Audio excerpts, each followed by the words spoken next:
This is Gridiron Graduates, a weekly podcast covering all things football. Episode number 19, Storm in a Teacup. Recorded October 7th, 2015. Good evening, good morning, good afternoon, whatever time of day you're listening to us. Welcome to another edition of the Gridiron Graduates.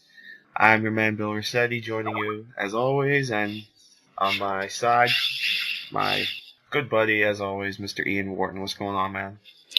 Not too much, man. Just entering week 5, and that means it's playoff baseball on TV, and NBA is starting up, so it's a busy part of the sports world, and you could argue it may be one of the best times of the sports world. It's a great time for sports, for sure. We got the NL wildcard game going on right now. Cubs off to a good start so far, 3-0 at the time we're recording this. Jake Arrieta pitching just outstanding, as he has really all season long, especially late in the season. Poor Pirates fans, though. You know people are going to be upset now about this wild card because the Pirates have an amazing season, 98 wins. Well, really for both teams. 98 wins for the Pirates, 97 for the Cubs. They got to play each other in a one-game playoff. And, the reward for winning this game? Just a date with a Cardinals team that won 100 games. Should be interesting. I'm rooting for, as a person without any rooting interest, I am rooting for the Cubs this playoffs. My Indians are not in the playoffs, obviously. So I'm just going to go for the Cubs just because I kind of like the OF scene, and I kind of like Arrieta. It's the first time I've seen him really pitch, but even just in 3 innings, I can definitely tell like this guy's definitely a player. Yeah. So I'm going to root for them. One of those feel-good stories like we saw last year with the Royals. And I don't know if I've mentioned this on the show before, but Joe Madden's from this area where I'm from, so I'm sure people here in my city are going nuts right now rooting for the Cubs. And, well, really for Joe Madden. They probably don't even know who Arrieta is, but that's okay. But yeah, like I said, great time to be a sports fan. And it's opening night also in the NHL. Yep. Blackhawks raising the banner. And then NBA starts in a few weeks, college basketball. So really, really some good times. Go Tar Heels, by the way. Hopefully they'll be number 1 in the preseason polls. But of course, the reason we're here is, of course, to talk football. But certainly good to get some other sports in there as well. Definitely no shortage of topics to talk about as we wrap up week 4 and enter week 5. I think what we'll start with is probably the biggest topic, definitely one of the biggest topics of the week, and we discussed the possibility of this happening last week, but certainly very surprising that it did actually play out, and that was Joe Philbin being fired as Dolphins head coach after the Dolphins fell to 1-3 after the 27-14 loss to the Jets in London. I know you said you did not think it would happen, but here we are. What was your takeaway from the whole scene of events? Yeah, I mean, I was just a little surprised that it happened just because, if you look at the situation, it was the owner, Stephen Ross's first hire. And that's really kind of partially why I didn't think he'd pull the plug so early is, this is a guy, a billionaire doesn't want to be proven wrong. And you tend to give a guy as much leash as possible to really right the ship. And, 4 weeks in, you almost have to ask, why didn't you make this move last year if you're just going to pull the plug 4 weeks in? But, I mean, I think it was the right call. I thought they should have fired him last year. Philbin's not a good head coach. He is really more built towards being a coordinator.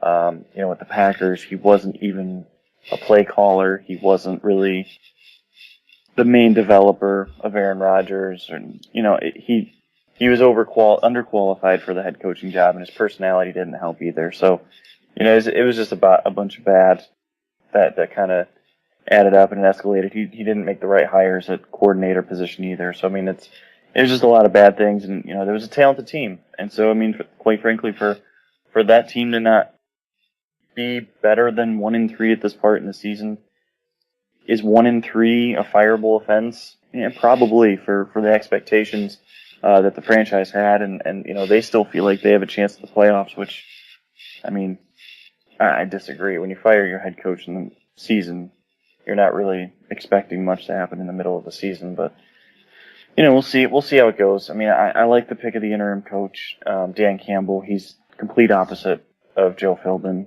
and I think that's a positive. Will it really affect anything on the field? Probably not.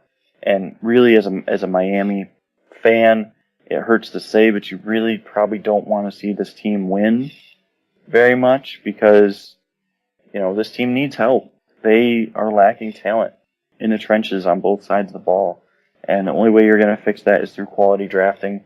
And, the last couple of drafts haven't really yielded great results. And, maybe 2016 draft is somewhere that process can kind of start. Yeah, and I'll agree with you, Seth. Definitely surprising that it happened, but I'm kind of with you, too, that I thought he should have been gone a while ago. I found it interesting, though, just doing a little quick research on Campbell, that it wasn't that long ago that he was actually a player in the NFL. I think 2009 was his last year, actually. Well, he was injured in 2009 in training camp with the Saints. But he had a decent career, it looks like. He played for about 10 years with 4 different teams, and he's been with the Dolphins coaching system since 2010. Yeah, started as an intern. His ascent into a coaching position is really meteoric. But it's also kind of telling that, Miami passed up their offensive coordinator, Bill Lazor. Passed up Lazor, passed up Coyle. Yeah, and, Coyle may not even survive to the next game. If he does, you never know when the hammer's eventually going to drop on him, because, I do think it will eventually. So, it's still going to be a roller coaster year. There's not much you can learn about the talent this year, I don't think. One interesting tidbit is that Campbell got strong recommendation from Bill Parcells and Sean Payton. And Sean Payton is also a Bill Parcells guy. And so, if you start connecting the dots loosely, Miami's still very influenced by Parcells, even though they parted ways years ago. Mm-hmm. There's still a lot of Parcells disciples in that building. There have been whispers and rumors that Sean Payton's going to look to get his way out of New Orleans after this season. I think if you start connecting the dots, you may say, if Payton can get out of New Orleans, he's under contract till 2017, but whether it be via trade or resignation or just, a mutual parting, just don't be surprised if that happens, that if Miami's on that short list for him. That interesting. That's never actually thought of it that way, but Peyton working with Ryan Tannehill would be fun to watch, that's for sure. Yeah, definitely. And that's someone that could really maximize Tannehill. Like, Tannehill's been dealing with the second worst offensive line this season. He had the worst offensive line last season, if you're looking at, pressures given up and total, and quickness of pressure also. It's just a terrible offensive line. They just haven't developed it. And the play calling is really horrible. So, if you take away the fourth quarter of week 3, where Miami just kind of ran the ball to get the game over with, Miami would be passing the ball at an 80% clip. That's unforgivable. That's horrible. That's even bigger than Andy Reid. Yeah, that's unprecedented. So, if you want to know why Miami's struggling, it's not Ryan Tannehill's fault. It's not one person's fault on the offense besides the offensive coordinator. There's no excuse. Miami's been in these games. They haven't had to throw the ball that often, especially with a weak offensive line and really an offensive line that's geared toward running the ball. Mm-hmm. So, it's been a mess. Yeah, huge expectations and not pulling through at all for Miami. So long way to go. We'll see what happens, but not not the best of looks so far for the Dolphins. I guess it's my turn to vent a little bit now, huh? Yeah. Oh, yeah. My Definitely. my team's not exactly off to a strong start either, and certainly they had high expectations too, and that of course is the Eagles. Uh, Another disappointing loss to the Redskins, dropping them to 1-3, and I guess if you look at like I don't know message boards or even just like social media, there's already Eagles fans that want Chip gone. It's just amazing the kind of roller coaster you can go on when you're a Philadelphia fan and following Philadelphia sports. It doesn't even matter what sport it is. You know, between the Eagles, the Phillies, the Flyers, the Sixers, they're all nuts. But especially with football, they hated Chip when he traded McCoy and made all these moves. They loved him when the Eagles are looking great in the preseason. Now they're back on his bad side. But the fact of the matter is, this team just doesn't look that good right now. And it really comes down to some of those moves that Chip did make. Namely, the Byron Maxwell signing. Namely, the release of Evan Mathis. And dare I say, the signing of DeMarco Murray. Now, I'm not saying DeMarco's bad. You know, and there's still time for him to pick it back up. But certainly, he's not what we saw in Dallas last year. And, you know, it's too early to say, like, you know, he was definitely a product of the Dallas offensive line, which may be true. But I think 4 games into his time in Philadelphia is a little too early to kind of make that call. Though Ryan Matthews in that spot starting against the Jets certainly looked really good. But without doubt, the offensive line has also been a huge question mark. Not just the release of Evan Mathis, but you're also seeing the loss of Todd Harriman's hurt a little bit too. It wasn't just filling in the spot at left guard. It wasn't just replacing him. It was it's replacing Harriman's at right guard. And that's really where the issues come on offense. And probably the biggest move on, you know, obviously when we talk offense, it always comes back to the quarterback. And let's be honest, Sam Bradford hasn't been lighting up the world on offense. Yeah. It was nice to see against Washington him actually take some deep shots. And my good, I know people out there love to play fantasy football, and they were probably so annoyed with the Eagles' offense on Sunday. The fact that their 2 touchdowns were caught by Riley Cooper and Miles Austin, of all people. And those were on big, deep throws. So like I said, it was nice to finally see him kind of start to stretch the defense a little bit more. But overall, Bradford hasn't played that well. The offensive line hasn't played well. Maxwell hasn't been lighting it up, and obviously he was the big free agent signing as well. But there are some positives. You know, and it starts with some of the draft picks from this year. Eric Rowe has been improving. Jordan Hicks has been playing outstanding. You know, so it's nice to know that if something happens to, say, Michael Kendricks or, you know, we've seen Kiko Alonso has been out the last couple of weeks, so Hicks has had to step in. Now we know that when he needs to, Hicks can just step right in and he can play the game outstanding. Now, I don't know what your thought was of Hicks pre-draft, but early on we're seeing that was a good third-round investment. Yeah, I liked him, and I mean, I think I had like a 4th or 5th rounder on him. But I mean, by the way, I'm starting to get away with like round grades. I'm not really a fan of round grade. I don't really know what that's supposed to mean. Right. Like when I say that. So like that's one thing I'm trying to. This year I'm going to start to get away from a little bit. I may still do like a quote unquote round grade, but I need to define that better because I like Jordan Hicks, and you know it's not surprising me that he's playing well. Right now, I mean, I totally agree with you too. I mean, I think he's a guy that he's got the ability to be a low end starter, maybe an average starter. And when you're picking a guy like that, and I say that as like a rookie, to be able to come in right away and be a startable player, that's pretty impressive. Mm-hmm. You can't say that about a lot of players. I mean, there's 256 players picked, and I mean, you're maybe looking at 10% that are starting, maybe. Right. So, I mean, it's definitely a good value, especially because that was a pick that was questioned publicly at the time, because I think of the depth on the team. But the reality is you never know.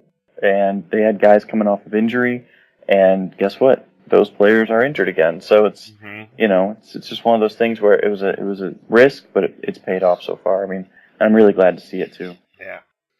So, and another thing I'll say, like, yeah, the 1-3 start looks bad, but if you go back to 2013, Chip Kelly's first year, that team also started 1-3, and that was after they won their opener against the Redskins, and then they lost the next three, including getting blown out by the Broncos. But lo and behold, they went on a tear second half of the season, and they wind up winning the division at 10-6, beating Dallas in Week 17. And that division was a lot stronger than what the NFC East is this year. Yeah. There's a lot of room to operate there. Yeah, I mean, it's still wide open. And dare I say it's a 4-horse race? I mean, I don't know if the Redskins can sustain what they've been doing these first few weeks. I think eventually they'll fade out, but the Giants might be in there at the end. If the Cowboys can just kind of hang in there the next few weeks, at least until Castle comes in. And not that Brandon Whedon, I thought, has been playing pretty decently. Yeah, I mean, considering what he is. Yeah. Yeah, I mean. And considering what he has around him right now. Yeah, with being without Dez and yeah, absolutely limited running back situation. Yeah, totally agree with you. So I think if they can just hang in there, they might be in it. But if Philly can start getting something clicking here. Not saying they will, but I mean. Yeah, I mean they're not out of it. They're definitely not. It's a disheartening loss, certainly because it's on the road. Yeah. I think that's probably the thing that hurts the most. And they were in it, and to be honest, they probably should have won it. Mm-hmm. But I mean, it is what it is. Yeah. It's not easy to win road games in the NFL. It's the hardest thing you can do is win a road game against a division opponent. Right. And that's why when you win those games, even if you win by 1 point, you got to be happy. And they lost. And they lost last second, and it stinks. I know it stinks, but it's recoverable. And all it takes is for this team to just find that right balance. I think they need to go inside a little bit more with DeMarco Murray and continue to work to his strengths of being a one-cut back. Mm-hmm. With Bradford, you started to see signs last week. If he can make these big-time throws, he started to show it. So, I think that the upside is still there for this team. Has it been perfect? No, far from it. Mm-mm. Far from it. But, even with the high expectations, and maybe those expectations were too high, but, we'll see. We'll see how it works out. I'm not giving up yet. That's for sure. Because things change. Things change in a heartbeat. And if this team gets it together, which isn't really that far-fetched, watch out. I mean, they can grab this division. Even at 1-3, they can still come back and be right in the mix throughout the entire season to win this division at the end. It's like we talked about before, like, these first few weeks, teams are still kind of identifying who they are. Yeah. NFL especially teams, guys coming off of injury too. Exactly, yeah. And, just a kind of a mixed bag of players that you're just kind of throwing together for the first time.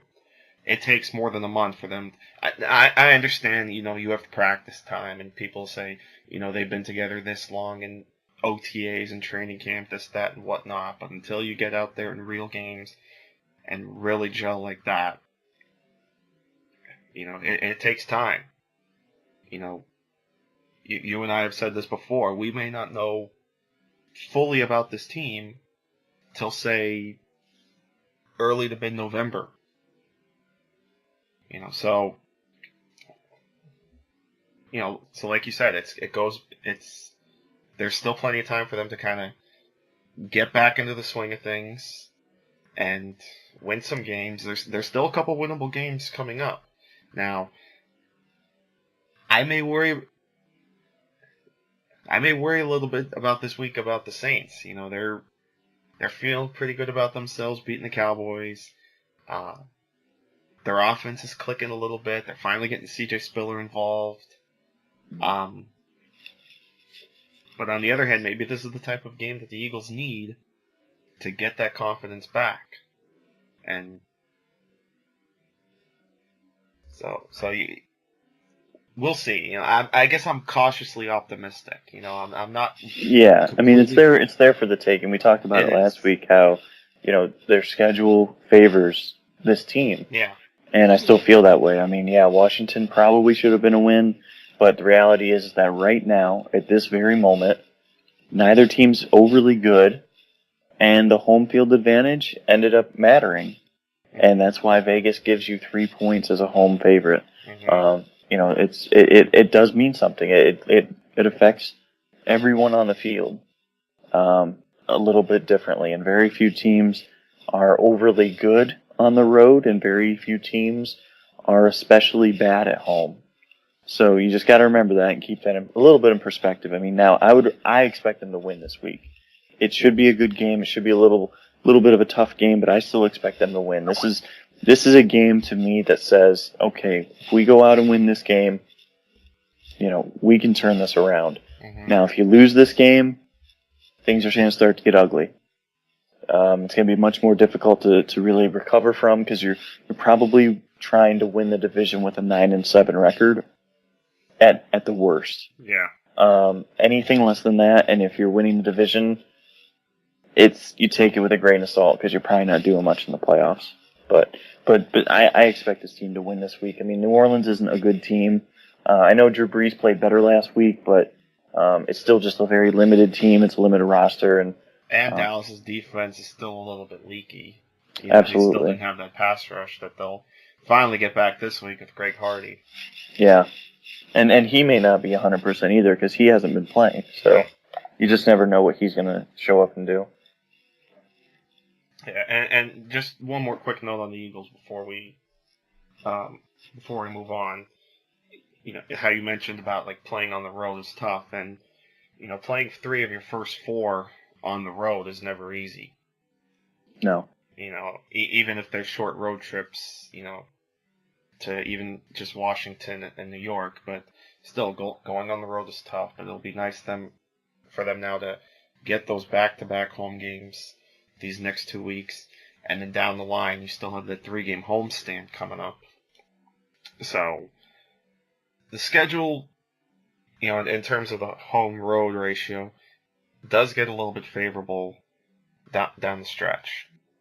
So totally not out of it yet, but like I said, cautiously optimistic. So Eagles fans, don't hate me yet.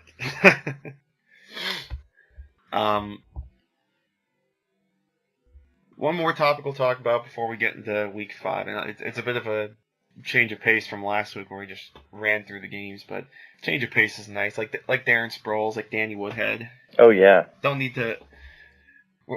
don't need to be a 30 carry a game back. We could change it up a little bit. But I think we have to talk about the end of the Monday night game between the Seahawks and the Lions, particularly the Cam Chancellor fumble, which led to a botched call by the referees. First, we'll say what an outstanding play by Cam Chancellor. What a heads-up play to just punch the ball right out of Calvin Johnson's hand. Yeah. Special play. but then the ball bounces around in the end zone, and KJ Wright, I think it was, right? Yeah. KJ Wright. Or Bobby Wagner. Bobby Wagner, that's right. Bobby Yeah. Wagner bats it out of the end zone. I guess for whatever reason the referees missed it. It's pretty apparent too. It was pretty clear. It was. And they, I guess a ruling like that is a judgment call. But here's what I think of that. I understand we have video review, and they want to try to get the ball right, or the call right, excuse me. But the bottom line is, we're still talking about humans here. It's not like there's a robot saying, this is what the call should be. There's nothing kind of screening the play and spitting out the correct call. The human eye will see what the human eye will see. There's still, especially on a play like this, there is some kind of subjectivity, and it's a heat of the moment type thing. The ref can't sit there for a couple minutes thinking about what he saw and then make the play. That's got to be a, boom boom type call. Yeah. So I can understand that side of it, but like we said, it was kind of clear that he lifts his hand up and swats at the ball a little bit and knocks it out of the back of the end zone. So the refs may have missed this one a little bit, but of course us as kind of diehard, deeper fans realize that one play wasn't the reason the Lions lost this game. Right. Casual fans are going to go and say, "Oh, the refs cost us the game," and blah blah blah. Well, it shouldn't have come down to that. Exactly. Don't leave the game in the hands of the refs. Exactly. I mean, if you want to blame somebody, blame Cam Chancellor for an amazing play. Yeah. Blame Calvin Johnson for being a little bit loose with the ball. I mean, let's be honest, he was kind of holding it out there a little bit. He didn't secure it as well as he should have. But there's a lot of stuff throughout the game too that you could have blamed. It's not just one person. It's not just one play. But I mean, is that one of those plays where it's like, the NFL needs to get that right? Absolutely. That's a horrible blown call. It could eventually cost people their jobs too within the Lions organization, depending on how their season ends up. I mean, they're the only 0-4 team in the NFL. So, their season's effectively over at this point. Yeah. And, it's tough because they've been in some tight games, but I mean, it is what it is, and you gotta overcome it sometimes. Bad calls are gonna happen, especially on the road. And again, is it acceptable? No, I don't think it's acceptable. I think the NFL really needs to improve that product because absolutely, yeah. people are tired of it. I mean, if you read social media after that people are livid about it. But they're still going to be back next Sunday to watch. Yeah, and it'll be like it never happened. Exactly. That's why I said over the summer, during all this drama with Deflategate and stuff, it's like, I'm tired of people complaining because you're still going to watch. Like, unless if you're going to stop watching, it's not worth complaining this much over. But yeah, I mean, it's unfortunate. The Lions probably deserve to win if that didn't happen, but there's no guarantees that, they would have held off the Seattle offense with a minute plus left. Right. So you never know. Yeah. And those are the issues with the Lions too. Like the defense hasn't been all there this year. They're clearly missing DeAndre Levy, and they're even more clearly missing Ndamukong Suh. Yeah. Because they really have not just Ndamukong, because Nod is doing what he can, but I think a kind of an underrated loss for them was Nick Fairley. Yeah, absolutely. It doesn't feel like they found an answer to replace him as well. Yeah, and he didn't play much last year. He had injuries and such, but still, I mean, it still hurts to lose somebody that had been a contributor for the last few years. Yeah. Even though he only played, I think, like 200 or 300 snaps last year. Again, you have to build that depth. Mm-hmm. Tyron Walker is a guy that, I was a little excited to see on a full-time role after coming from the Saints where he had a lot of quarterback pressures. But, he has not been what they had hoped. And, I mean, you kind of can't expect that when the guy played, again, limited snaps last season. Right. Yeah, so, and then the offensive line is having issues too. So, and then Stafford's Stafford. At this point, he is who he is. And unfortunately for Lions fans, it's not all that great. So just keep I mean, it's unfortunate, but that roster needs rebuilt too. Yeah. And to be honest, the coaching staff may need to be tweaked, especially the offensive coordinator, Joe Lombardi. He's been very bad, and under a lot of criticism there. I think he's one of the worst offensive coordinators in the league, along with the Dolphins offensive coordinator.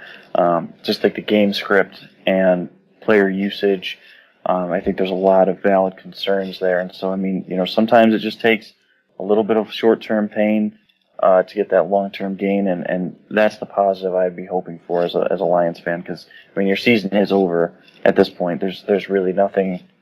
You're not going to turn it around at this point. I mean, even the Bears are looking better right now, which is just saying something. Yeah, that's definitely saying something. So I mean, because they're clearly not going to win the division, obviously. Yeah. And they're already starting to fade out a bit in the wild card race. So yeah. Sucks for the Lions because we at least thought maybe they'd go like 8-8 or 9-7 and maybe hang around a little bit. But yeah, at 0-4 with Green Bay sprinting out of the gate, it's effectively over, as you said. But we're not over. We're gonna continue on. Hey, by the way, your Cavs just lost. It's okay. Get it out okay. now. It's only preseason. That's right. That's right. Get it out now. It's like yesterday. I had a buddy of mine saying, like, "Oh, the Sixers, Jahlil Okafor, and the Sixers are going to be great." And I'm like, "It's preseason, and the Sixers are going to be terrible." Yeah. Yep. I saw Sasha Khan play, and I saw like a few minutes. I watched like the first quarter and a half, so I was pretty excited. I'm just happy that it's back. Yeah, like I said, I'm just waiting for North Carolina to tip off because I know the Sixers are going to lose 60 games again. But at least Jahlil Okafor might win Rookie of the Year. So, I mean, that's the hope. That's the hope, right? Well, fingers crossed. In any event, let's turn the page to Week 5, shall we? Oh yeah, absolutely. Got a bunch of big games this week. Specifically, I don't know about you, but one of the big matchups I'm really interested to see is actually going to be the Seattle Seahawks at the Cincinnati Bengals.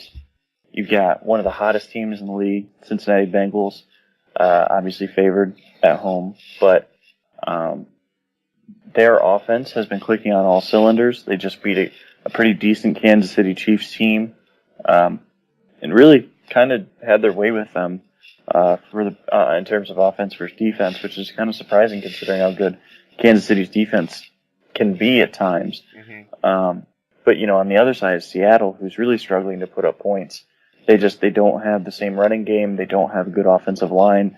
Russell Wilson's not the type of quarterback to really carry a team in spite of bad situations. He's just, he's one of these young quarterbacks, like, kind of where Ryan Tannehill is and where Cam Newton had been until this season. And, I don't think that's fair to really, I'm not faulting him. I'm not saying that that's a bad thing. I mean, there's very few quarterbacks that lead their teams when there's horrible surroundings, and he's not one of them yet. So I'm just really interested to see this game. Can Seattle kind of make a statement? Their defense hasn't been quite as good as it was in the past, and this is an opportunity for them to kind of keep their name relevant when the Cardinals are really surging. Mm-hmm. Yeah, it's definitely one of the better games. The Legion of Boom trying to get their name back up after, Cam Chancellor coming back. But like you said, this offense of the Bengals has really been playing outstanding. I mean, who'd have thunk through 4 weeks that we'd be sitting here talking about red hot Andy Dalton? But he's really one of the key reasons why the Bengals are 4-0, as surprising as that sounds. The question is, can he keep it up, or will the Andy Dalton we know and love rear its ugly head at some point during the season? You can probably be sure that it will. It's just probably a matter of It's a matter time. of when, not if. Yeah. Yeah, because he's had hot stretches before, where he'll go, 3 or 4 games of really good play, and then he'll just take a massive dump and just completely drop off. And I mean, I just think it's a matter of when and not if. And it's unfortunate to be that negative about it, but I mean, that's just the reality of the situation. That's what history tells us. Yep. It would be nice too to see the Seahawks get Jimmy Graham more involved. I mean, we only have, we talk about how it's still early and things can change, but I mean, you traded the first-round pick for this guy and your best offensive lineman. Hashtag hot take. But you would have thought Jimmy Graham would have been more involved even this early on than he has been. I know he had the good game in week 3, but still.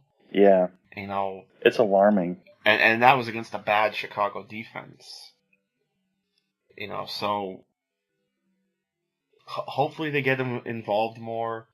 But like you said, the offensive line has been bad, so he's had to stand and block a bit. Marshawn Lynch dealing with an injury. So, yeah, things are not so hot in Seattle. Yeah, and there was already concern with Graham because he just looked so broken and aged last year.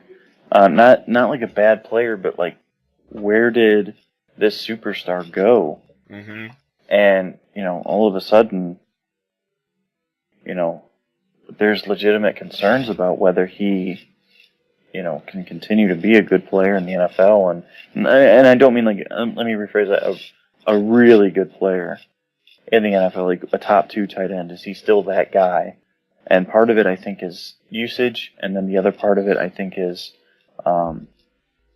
just not finishing plays, not being that impact player that he once was. And again, I think blame goes to a few different places there.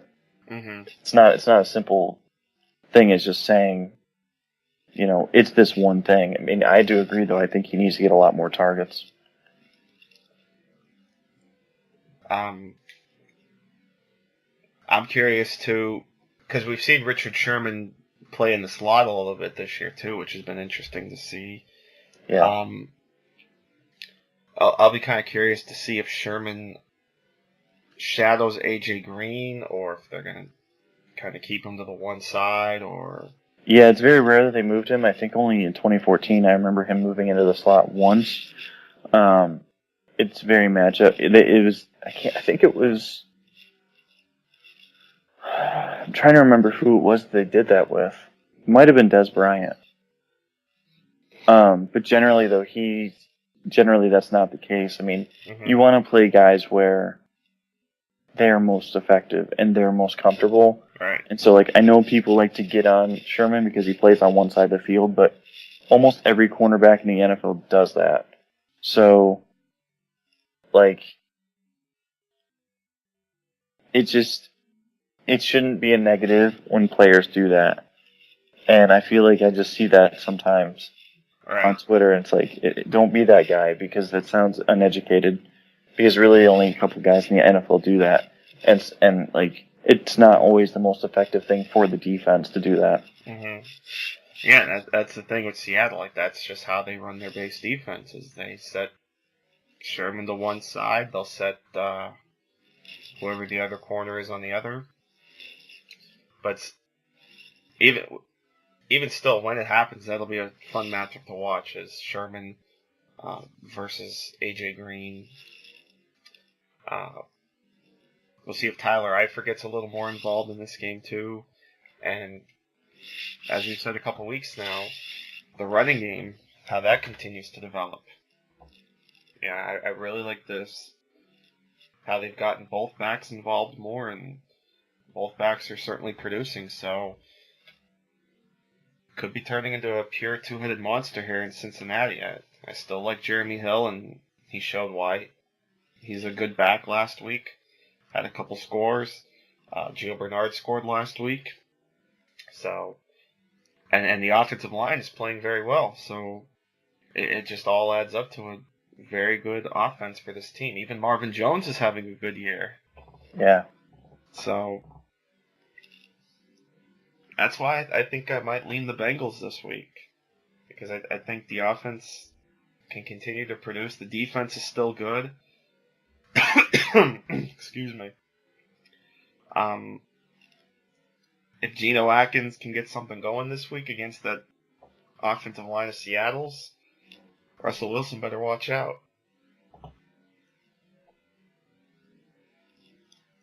But yeah, I think I'll take the Bengals here to get to 5-0. Didn't think I'd be saying 5-0 Bengals, but here we are. Yeah, it's been very impressive. So what other games are you looking forward to this week? Scrolling through right now. Mm-hmm. Yeah, there's definitely some clunkers this week. It looks like there are. Yeah, just kind of scrolling through the games as I see. Rams are probably gonna get washed by the. Well, then again, Rams with the upset win of the Cardinals, but yeah, against the Packers. That's and that's a divisional matchup thing. I mean, they've always played their division foes tough. I wouldn't expect them to play a non-divisional foe as tough. But I mean, you've got some bad games this week, like Jacksonville and Tampa Bay. Yeah. Cleveland and Baltimore. I think the Sunday night game might be pretty interesting. Or, excuse me, the Monday night game. Steelers-Chargers. Yeah, that should be a fun one. I think San Diego wins this one. Rivers is just playing out of his mind right now. And there's just so many questions about that Steelers defense. But, I mean, it could be a lot of fun, depending on if Vic or Roethlisberger. I'm sure it's going to be Vic, but I can't rule out Ben Roethlisberger. Like, if he can play, he will play. You know what I mean? It's just one of those things where it's like, I know he's not supposed to play. Yeah. But would any of us really be surprised if he came back 2 weeks early? I mean, probably not. No. I just wouldn't be surprised. So, I mean, even if Vic plays, though, I mean, Vic's kind of a disaster, but it's a fun disaster to watch. So, so I mean, we can have fun at least watching him. Yeah, it took Vic all of one game to ruin Antonio Brown's 550 streak. Yeah. Yeah, that's unfortunate. and boy, that was a bad game on Thursday night. That was a bad very, game. very ugly. I don't know how the Ravens pulled that out. Because two bad teams playing. They were staring 0-4 in the face. Absolutely. And they pull it out. But yeah, even without Tony Romo at quarterback, I think you still got to look at Patriots Cowboys too as one of the better matchups. Just to see how the Patriots look after the bye and how Tom Brady against that Cowboys defense.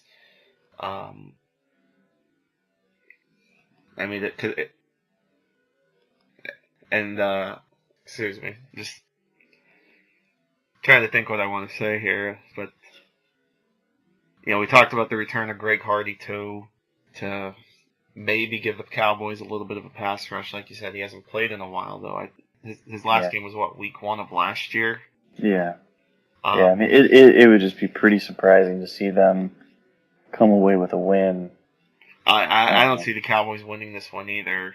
Yeah. It just feels like an interesting matchup for whatever reason, even though the Cowboys look down. It's a shame too that Romo isn't playing in this game because certainly Brady versus Romo would have been one of the better quarterback matchups of the season. But at least we got Brady in a game that, if the judge didn't rule in favor of Brady, this game was going to feature Jimmy Garoppolo. This actually would have been Brady's final game under suspension. That's pretty crazy to think about.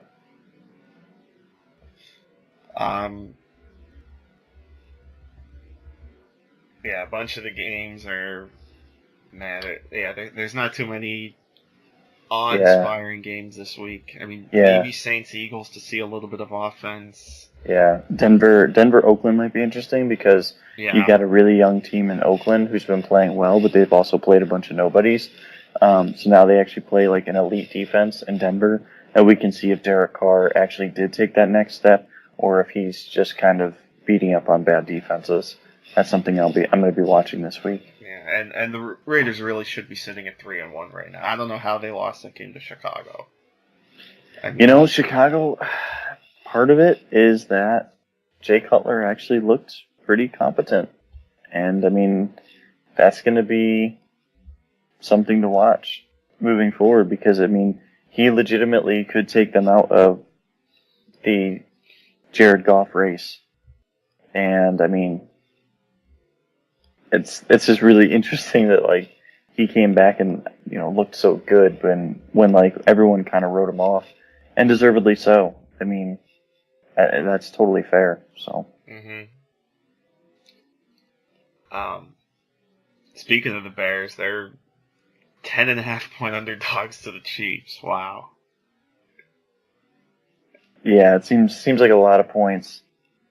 I personally would be hammering that line. I would be taking the Bears. I don't think the Chiefs are that much better, but that's just me. And I've been pretty good on picks this year. So. But yeah, overall this week just kind of looks meh. Yeah. I mean, I think we kind of went over some of the quote unquote headline games of this week. And I'm actually this weekend. It's funny because I'm gonna be out at a wedding this weekend, and so it's kind of funny because I'm surely gonna be able to watch some games. But I won't be, in the comfort of my home where I'm charting games and whatever and watching intently. But, if I'm going to miss any weekend, this is a good weekend to kind of miss some of the action. Yeah. Like, I'm not complaining at all. Yeah. So I guess since we have a little bit of time, too, how about we talk a little college? Okay, you take on some of these games. Oh, yeah. As I bring up the top 25 schedule. So the big game this week is Cal and Utah. And Utah, yep. Yeah, huge game this week. Let me ask you a question, because I haven't really gotten a chance to follow them much. How did Utah become a top 5 team so quick? I think that's one of the bigger stories of this season. No, I mean, that's a good question. Like, I actually didn't realize they were top 5 until, like, a couple days ago when I saw the ad for it. Like, they were pumping it up a little bit. Yeah, I think game day's going to be there this week. Yeah, game day will be there. And so, I mean, I thought the same thing. I was like, oh my goodness, how is this team top 5? But I mean, that's just kind of how crazy the season is. And, the coaches kind of like to drop teams that lose quite a bit. And then they just keep pushing up teams that win. And I mean, it kind of makes it weird, the first 6 to 8 weeks of college football because you've seen teams jumping way higher and everything. And, I am a little concerned that they're probably a little overrated, but I do think that they win this week against Cal. Cal is obviously the best quarterback in college football. I mean, people are saying, these things about him like, oh, he's not even that good or, he's like a day 2 guy. I just think that's ridiculous. I don't understand. I mean, I totally respect other football opinions and such like that, and especially evaluation opinions. I get that. Like, we're going to have differing opinions. But I don't understand where people don't see this guy as a bona fide, like, first-round quarterback. Like, if you saw Matt Ryan in college, if you saw Sam Bradford in college, and if you saw the other comp that I would probably include for Goff would be, like, maybe Teddy Bridgewater. Like, he shows a lot of the same things as those guys did. So he's got great anticipation, great ball placement, and is consistent. Now, are there concerns? Yeah, like, he likes to throw off his back foot sometimes. He doesn't show a ton of pocket presence. You worry a little bit about moving into the NFL and post-snap reads, although, I mean, I don't have that really concerned because, again, I've seen literally every snap of his this season. I saw 6 games of his last year, so, like, I've seen this guy a lot. I mean, I feel very confident about who he is. But it's a lot for him to overcome when his offensive line is so bad and that defense that they have is so bad. So, Cal has to put up 40 points a game just to win. And you kind of go into most games pretty much knowing that. So it's going to be difficult for them when Utah has Devontae Booker. I think he's going to have a big game on the ground, the senior running back. It should be a fun game, though. Like, you've got prospects on both sides of the field. And the Pac-12, to me, I think the Pac-12 is the most fun to watch, just because it's very unique as far as matchups and playing styles. You kind of see some funky things that you don't see on Sunday and you don't see really across the country very often.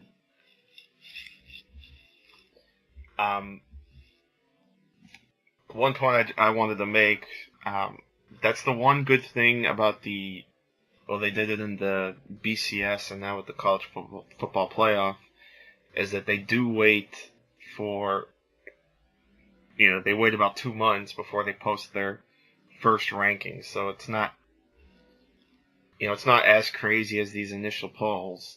Like you talked about, how we could see these huge jumps early on by some of these teams that just keep winning. Because really, you're right. That's what a lot of these polls are. They just move up teams that win, move down teams that lose. Now, obviously, there's some exceptions. Like you saw this week, Michigan State, they won, but they dropped in the polls, and probably deservedly so. They should have won by a lot more over Purdue, and they let Purdue hang in there a little bit.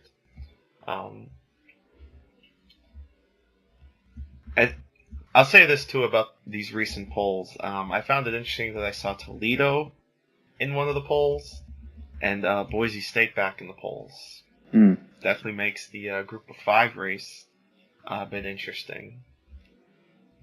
And, knowing me, how I like to project the Bulls, that those races are certainly fun.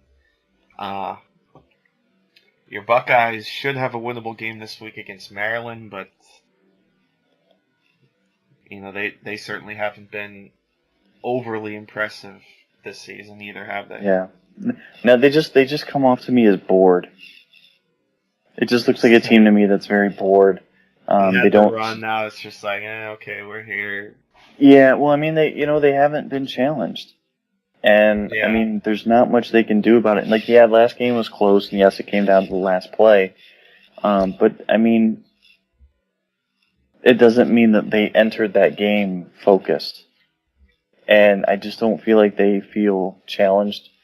And, maybe last game's going to be a wake-up. I think eventually it's going to turn on for this team, just like it did last year. I mean, look at how this team won last year.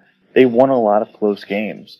They didn't really figure out who they were and how to maximize their talent until the playoff came. And so, I mean, I don't read too much into it. It kind of has that feel of 24. I said this before, too, the 2014 Florida State team.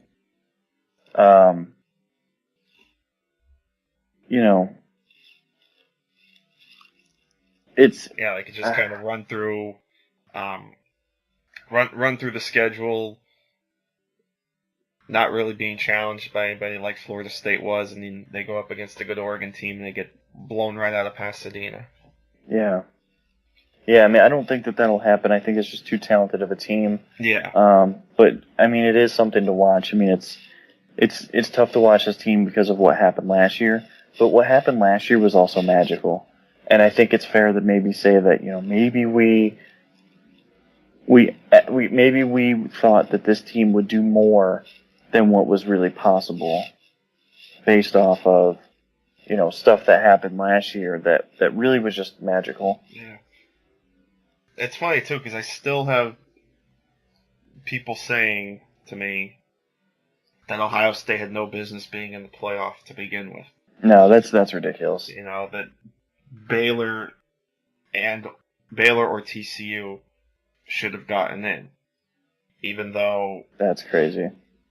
Those teams don't play defense. And not only that, like I've tried to tell them, just look at the schedule the teams played. Ohio State's schedule last year was a lot tougher than both Baylor's and TCU's. I mean, especially in the non-conference. Both Baylor and TCU played an SMU team that won one game all of last season, and that didn't come till the final week of the season against UConn. Both teams also played an FBS school. Ohio State, on the other hand, they had the loss to Virginia Tech, but as you've talked about before, that was when really they were still in a state of shock because they had lost their starting quarterback. Braxton Miller went down before the season, so it took the Navy game and a little bit of the Virginia Tech game for them to kind of get their feet wet under JT Barrett. And we saw that they improved more and more as the season went on, and they clearly became one of the better teams. And the fact of the matter is, they dominated the Big Ten championship game. And the fact that the Big Ten gets that extra game over the Big 12 is huge, especially when the playoff favors conference champions. Right. And I'm sorry, Big 12 fans, but your commissioner signed off on this. Yeah, and you guys should be mad at him. Don't be mad at other people because of that. I mean, it's just that you can't schedule nobody all year and then just say, well, we beat the crap out of everybody. Well, who cares? Yeah, we put up 70 points on this team. Well, who cares? I mean, you didn't play anybody. It's more impressive to me to beat a quality opponent like Indiana, who played really well. Mm-hmm. I'm just using this as a recent example. I'd rather beat a decent team by 3 points than beat a bad team by 70. Right. It doesn't tell me anything that you beat a bad team by 70. At least I can go to that Ohio State game and I can say, this is a team that didn't play their best. They got the best shot from the other team. They were able to go back and forth and take a couple hits throughout the course of the game, overcome some bad refs. At times, there were a couple costly ref calls that the refs made, and they overcame it, and they won the game, and they made a defensive stand. Like, that tells me about the character of the football team, and it tells me that this is a team that can overcome adversity.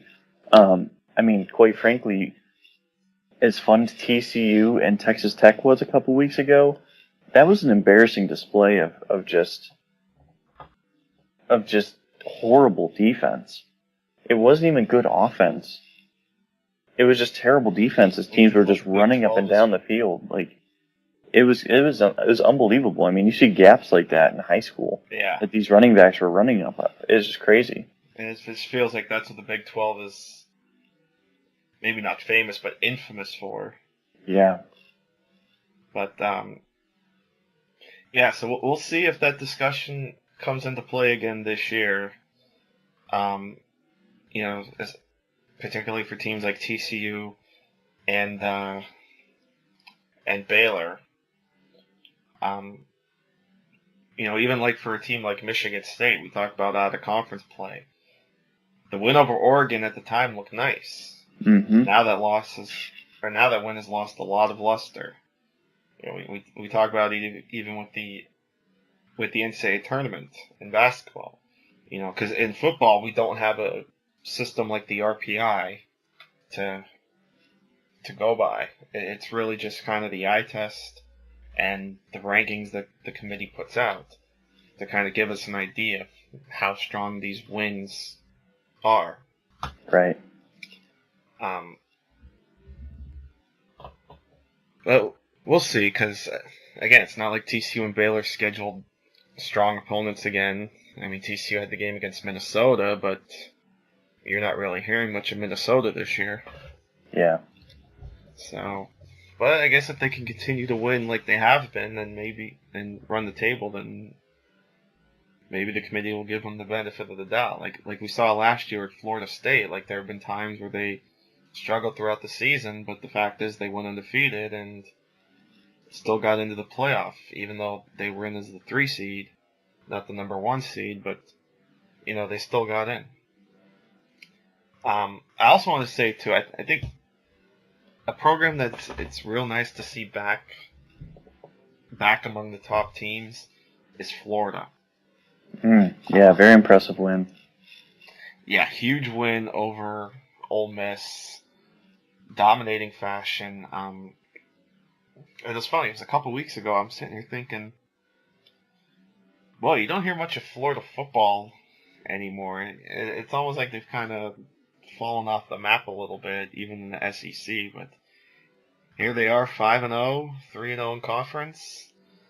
They visit Missouri this week, so real nice job so far by Jim McElwain, getting the Gators back on the college football map and getting them among the top teams in the nation. And then Miami, Florida State this week, one of the classic rivalries. And then I have to mention on Penn State too, and just how disappointing I was in their win last week. They did win, but I mean, come on, they're facing Army. Yeah, they shouldn't have beaten Army by 6 points, I think, or 3, or it was a close game.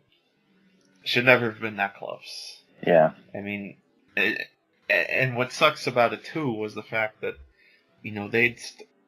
they actually looked pretty good the last couple of weeks, even against San Diego State.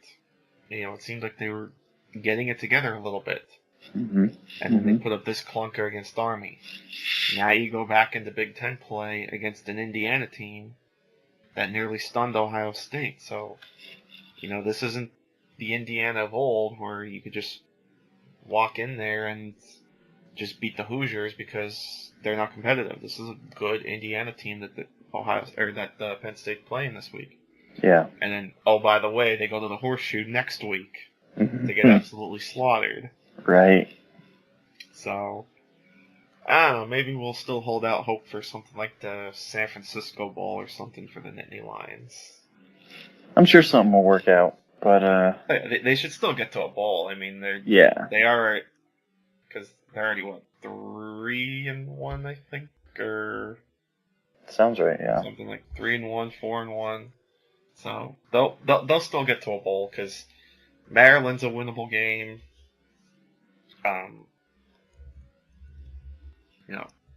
Illinois might be a winnable game, so they got a couple games that they should be able to win, and maybe they could steal one down the stretch too. But right, I don't know. We'll see.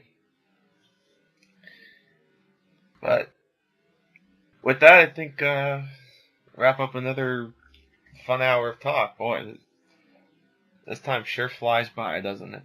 It does. It does. A lot of football to talk, and it's a good thing. It's a good thing. I mean, I'd much rather be a lot of football than no football. Absolutely. Yeah, much better we're here than like we were in 2011 with the lockout. Yeah, definitely. Cannot imagine that right now.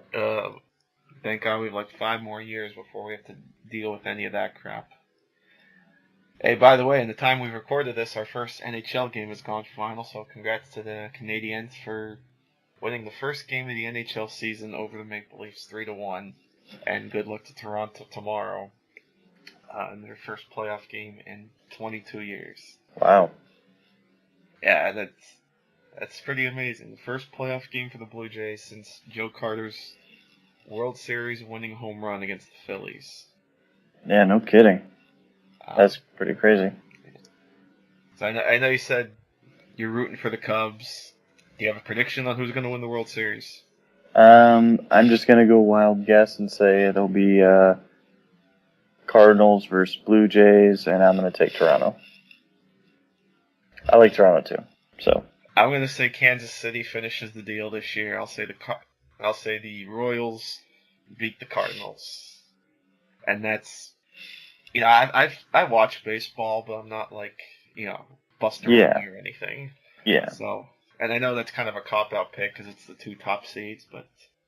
I mean, whatever. I mean, it's hard though in baseball because it's just very difficult to predict anything else because, Oh yeah. I mean, you cannot predict when teams are going to get super hot. Things are You just know, wild in baseball. It really is. But I don't know, and I feel like rooting for the Royals again just because they're kind of a fun team to root for. But yeah, definitely the Blue Jays are going to be fun to root for too, just because they haven't been in it in so long. The Cubs, like you said. I mean, I'm not one of those. Oh, well, Joe Madden's from here, so I'm going to root for the Cubs. Well, no, I didn't do it when he was with the Rays, especially when they were in the World Series against the Phillies. And I'm not going to do it now. Right. If they make a deep run, then great. I just don't see them beating the Cardinals, though, if they get to that series. But we shall see. Oh, yeah. No, that's definitely fair. In fact, I think by the time we talk again next week, I think the League Championship Series will be set, so... And then we'll be close to the start of the NBA season, so we'll get your take on the Cavs in a bit, too, so that'll be fun. But until then, as always, enjoy the games. Any final thoughts, Ian? Not really. Just enjoy the football weekend. Absolutely. Enjoy the games this weekend. Enjoy the baseball playoffs. Enjoy the start of hockey. Go Flyers. Home opener. Well, not home opener, but season opener tomorrow night against the Lightning. And, like I said, enjoy everything. It's a great time to be a sports fan for sure. So, until next week, for Ian Wharton, I am the wild one, Mr. Bill Rossetti. Thanks so much for listening and enjoying and partying all night long with us. Until next time, take care, guys.